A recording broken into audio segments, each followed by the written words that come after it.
everybody, and welcome back to the Leeds Lens for your Liverpool versus Leeds United match preview.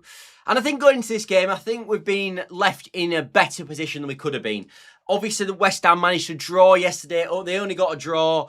Forest lost. Bournemouth only got a draw. I know it was away at Chelsea, but they did only get a draw as well. And I think that eases the pressure a bit on this game, in my opinion. I think this eases the pressure for Leeds United. And I think it allows Leeds United now potentially to rotate. I think people are going to talk about that if we should rotate. But I think it also allows us that even if we lose this game, it's now not the end of the world, because fundamentally, Leeds United will have picked up as many points with Sunderland away so far as obviously West Ham have done against Fulham at home and, of course, against Brighton at home last night. So them results really put this into a much better position. But I actually look at this game in isolation.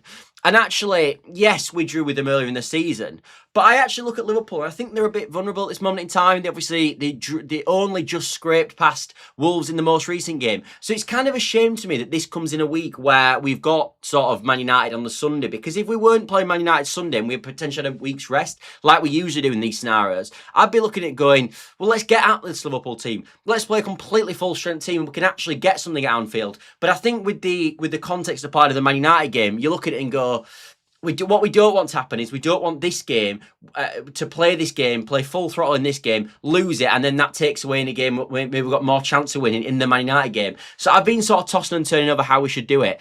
Scooby says, hi, I like rotation in general. Yeah, I think rotation is a good thing. I think something, to be honest with you, Daniel Farke at Leeds United, not as much this year, because I think for the most part, when we're in the Premier League, fundamentally, we've probably got to play our best team every single week. But I think fundamentally, since he's been at the football club, actually, Daniel Farke, one of his problems has been they hasn't rotated as much. And I'm looking more at the Championship season for that. Like, we used to field Solomon and Dan James out every single week. And I think when we had Ramazani and Nonto last year on the wings, there could have been more rotation there. So I think with this Liverpool game, potentially that opens it up.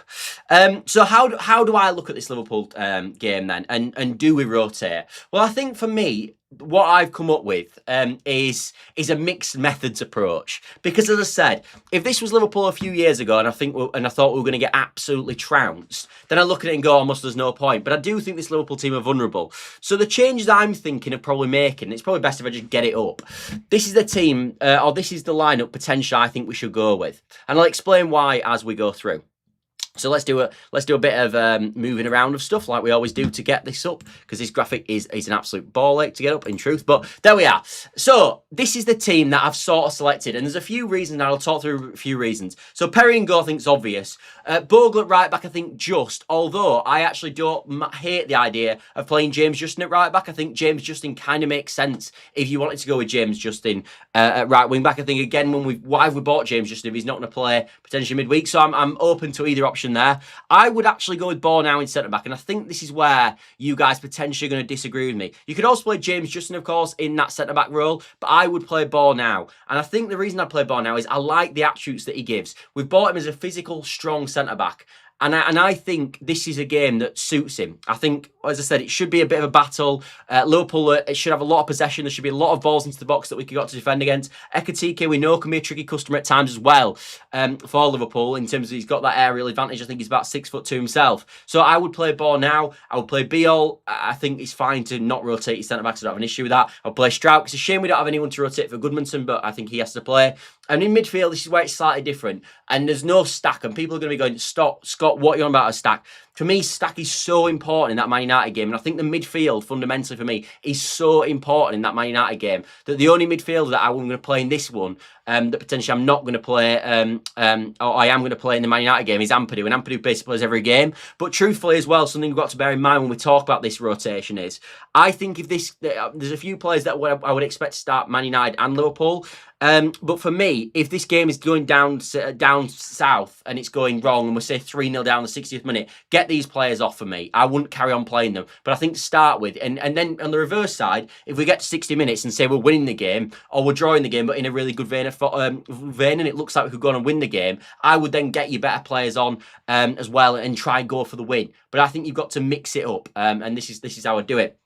So I go Tanaka, he only played 60 in the most recent game, Ampadu and Gruev as your midfield three. I would bench Aronson just because I think I'm probably going to start Aronson in the Man United game in terms of I want that busyness in the midfield. And obviously he played next to Stack in the game against Man United, so I'm not going to play him in this one. And then I think you need a focal point and 2 focal points up against Liverpool. And I actually think Calvert-Lewin and Nmecha, it's something that I would really like to see. And I thought it worked fantastically against Chelsea. So for me, I would start them 2 up front. But again, if we were at half-time and it's not going our way, get Calvert-Lewin off. Even I wouldn't be opposed to him getting Nmecha off and putting Perron, maybe, I don't know, Nonto up front or something like that. So but that is the lineup I would go with.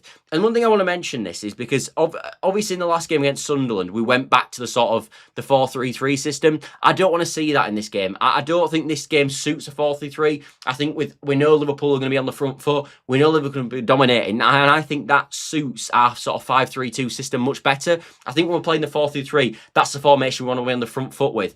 Whereas, as I said, in this game, I think we've got to be a bit more compact, a bit more solid, and then play up to a big man. I think that's the perfect strategy. So that's why I've gone with the 2 big men up front. And I also think as well, when you look at some of Liverpool's vulnerabilities in their actual lineup at this moment in time, one of their main vulnerabilities is set pieces and corners. They've actually conceded the 2nd most corners in the whole division. I think only West Ham have conceded more. I think they've conceded 7 and West Ham have conceded 12, so they're way ahead of everybody else. They obviously conceded one last night as well. And also I think they've conceded, if you put set pieces in general, I think they've conceded the most set pieces in the division as well. So for me, because of that, I would be targeting set pieces in this one massively, in my opinion. And again, getting that extra height of Nmecha in there, I think is a really good idea. Obviously, the only thing is we're missing a set piece taker, and I think you'd have to have Gruev on the set pieces. Scooby says, if I was rotating this team, I'd start with the fullbacks. Then DCL, unfortunately, no real swap for DCL. Tanaka, Brenda is an obvious switch. Even if Scott, I think we can get something out of the game. Van Dijk and Konate being dodgy at times, so I agree with the 2 target men will be a handful for them. Yeah, I must admit, of all the players in this team, the one I'm really concerned about that I didn't really want to play in this one was Calvert-Lewin. But he's on such good form. It's like I'm tossing and turning over if you risk him or not. I think we've obviously played Derby in a few weeks, and that will be a rotated team as well. And I don't want Calvert-Lewin anywhere near it. But I actually think for this game, it's just as I said, it's such a shame that we've played these games with the midweek, and not just the midweek, by the way. They plot us on a Thursday because we're playing Man United, who were playing obviously on the Tuesday, so they've got an extra 2 days rest. It's completely unfair. But as I said, because of that, I'm tossing and turning over at Calvert-Lewin. Now, I wouldn't be that opposed. Like, as I said, the whole thing with this is, if Farke goes something different with this and he goes and rests loads of players, I won't be completely like, what is he doing? But then in the same regard, if he goes really strong, because I know Liverpool have the vulnerabilities like Jack's talked about, I wouldn't be really opposed to that either. So I am, as I said, I'm tossing and turning. But and people are going to go, and I know they will be, why we don't need to rotate, we don't need to rotate, we don't need to rotate. I saw when we played Chelsea at home recently, and we obviously played really well. We won the game 3-1. Then we played Liverpool at the weekend in that game, and we didn't really rotate massively in them 2 games, and you saw a massive drop-off in intensity. So I think I think there is a massive difference when you rotate. I do think it makes a massive difference because I know people instantly go, Scott, it don't make a huge difference. I honestly think it does. So yeah, that is the lineup I would personally go with. I've had a little punt at what Liverpool go with. I'm not fully sure. So some of these players, I had in loads of detail today about Liverpool, but yeah, I do know they're very vulnerable on set pieces. So let's get back to this other screen then.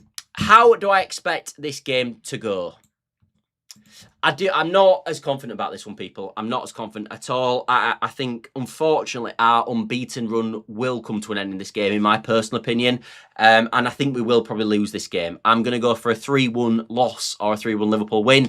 And I think that's the way it's going to go.